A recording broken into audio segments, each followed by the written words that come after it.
وما كانت أمك بغيا فأشارت إليه قالوا كيف نكلم من كان في المهد صبيا قال إني عبد الله آتاني الكتاب وجعلني مباركا أينما كنت وأوصاني بالصلاة والزكاة ما دمت حيا وبرا بوالدتي ولم يجعلني جبارا شقيا. Assalamu alaikum. Some of you may be familiar with Sheikh Nurin Muhammad Siddiq, who is from Sudan, whose voice is Subhan. His voice is truly angelic, beautiful. And in fact, his voice is so beautiful that it got me to thinking the other day. Actually, even this morning, I wound up having I had a conversation with a good friend of mine, Dr. Sherman Jackson, but then also a good friend of mine, Abdullah from Philadelphia. And we were remarking on how transactional our Islam has become today. And what I mean by transactional is we seem to be losing the capacity to just enjoy being Muslim, right? That there is something in and of itself of being Muslim that is enjoyable, and then deriving pleasure just from being Muslim. And that in particular, something that worries me with the American Muslim community, particularly the indigenous communities, be the black, white, Latino, is we have not, in my estimation, sufficiently developed an emotional relationship with the Book of Allah, with the Qur'an. And what I mean by this is, I'll back it up a second. I was having a conversation with some Muslims, several of them converts, and they were lamenting about not being able to understand what they recite. They lack the capacity to be able to read the Quran in the Arabic and be moved by it. And I said, that's, I certainly can understand that lament. However, when you peel back, a couple of layers and you ask them, well, what have you really done to acquire that ability? More often than not, there hasn't been the requisite footwork put in. As a convert myself, Arabic is not my mother tongue. Alhamdulillah, I was able to learn the Arabic language, and therefore it's true. It is part of why I have an emotional relationship with the Quran, but not exclusive to that. And when you look around the world, communities, different Muslim communities around the world, they all have one thing in common that I feel we don't quite share with them, which is just an aesthetic appreciation of the Quran, whether that be through calligraphy, right? Whether that be through recitation, and And most of the hufad that I know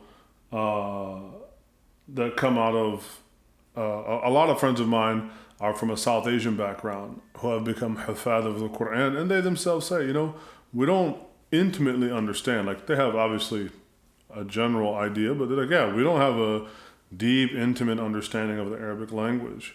But they love to recite the Qur'an. And, they even love to hear it recited. And it made me think the other day when we were having this conversation and people were kind of having a woe is me moment about not being able to understand it. So I said, do you listen to music? And of course, I love when you ask this question, because then it's like a gotcha moment. I said, do you listen to music by chance? And they were like, I said, okay, put aside, right? This isn't, I'm not trying to get you on anything here. Let's put aside the halal haram question about music for a moment. Let's just be honest. Yes, I listen to music. I said, okay. Do you know anything about music? Like, can you play an instrument? No. Do you know anything about music theory? No. Do you listen to music that doesn't even have words, like so-called instrumental music? Yes. And you said you don't know anything about music theory? No. You don't know how to play an instrument? No. Then why do you like it? I like the way it makes me feel. So you mean to tell me something that you don't even know anything about, even when it doesn't have lyrics, it's still able to have an emotional impact on you? You're admitting this? Okay. If that's the case, then why can also the Qur'an then at least have an emotional impact on you, even if you don't understand on a deep grammatical level everything that's being said? And this isn't to put off the lofty goal of, learning the Arabic language. The other is, why are you not able to get some kind of emotional response from your English translation? I know this might be very off-putting for some people, but I can say as one who went from not knowing Arabic to knowing Arabic fairly well, that can read the Qur'an and can, not even just read the Qur'an, can read books of fiqh and tafsir and blah, blah, blah, and can understand what's okay. I can tell you that without a doubt, yes, it definitely is an embellishment, right, that the understanding of Arabic language gives me. I can tell you one thing, though. My comprehension of the Arabic language has nothing to do with getting my butt out of bed in the morning to pray Fajr, or just to want to pray at all, to want to give zakah, want to give sadaqah, to want to visit the sick and the elderly, and so on and so on and so on. So we have to be careful about our one-stop shop over esteeming of Arabic in thinking that it will solve all of our problems. And again, I'm not undermining it. It's great. But then, did you put in your work? I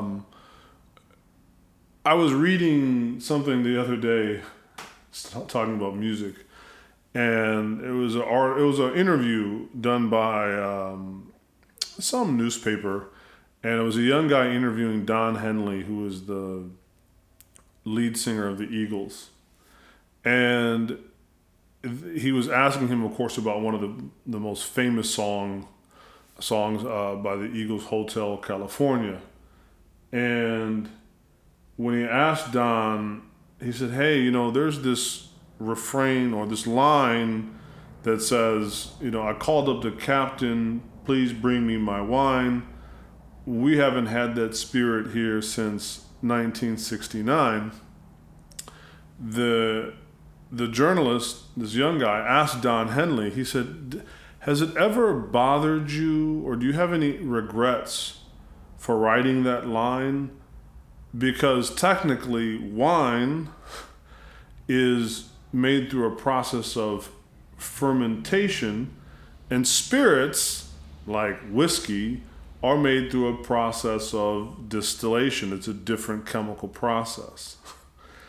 And Don Henley, to paraphrase, is like, the only regret I have is having to explain this to you.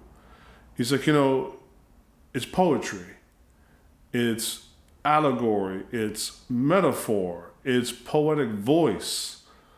And it made me, this guy is talking about chemical processes, and he's trying to, sing a song that, at the end of the day was trying to say something kind of poetic about America, what we might even call the dunya, worldly life, temptation, distraction, loss of innocence, corruption, all that, right?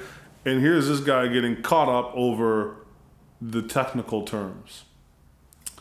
And that's my concern, is that as long as we keep putting all of our money on betting on this one horse, that we're really depriving ourselves, and that we can most certainly,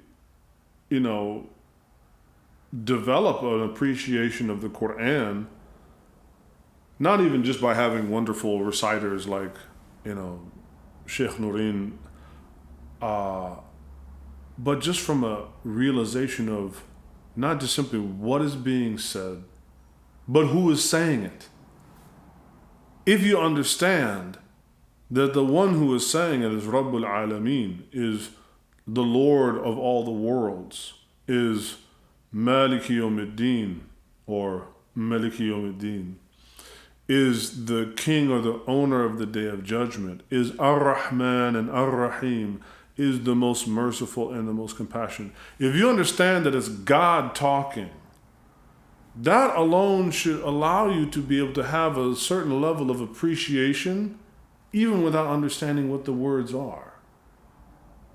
Right? In the same way that a baby, and I saw this with my own daughter, a baby will smile and coo at the presence and the sound of their mother's voice, even though they don't understand language yet. And some of us are going to have to start off like literally baby steps and then work our way forward, because while the Qur'an, an uncomfortable truth is the Qur'an is revealed in Arabic. The last revelation to humanity is revealed in the Arabic language. But that doesn't mean that everybody's entitled to know it as a point of inception or a point of departure. No, you're going to have to go get it. I really hope that our community can develop an emotional attachment to the Qur'an, of reading it, of reciting it, of hearing it recited, in the same way that maybe this would be an argument, and people know, I generally do not take the position that music, uncategorically is haram, but one of the potential arguments to make the case for music being forbidden is, if you can get an emotional response from something another created being did in a studio by plucking on a string or blowing on a reed or beating on an animal skin, but you can't get any kind of emotional response from the Lord of the worlds, that might make a case against music. So I don't want to have to throw out all my records all over again. So please take some time, sit with this book, and try to develop, inshallah, an emotional connection with it.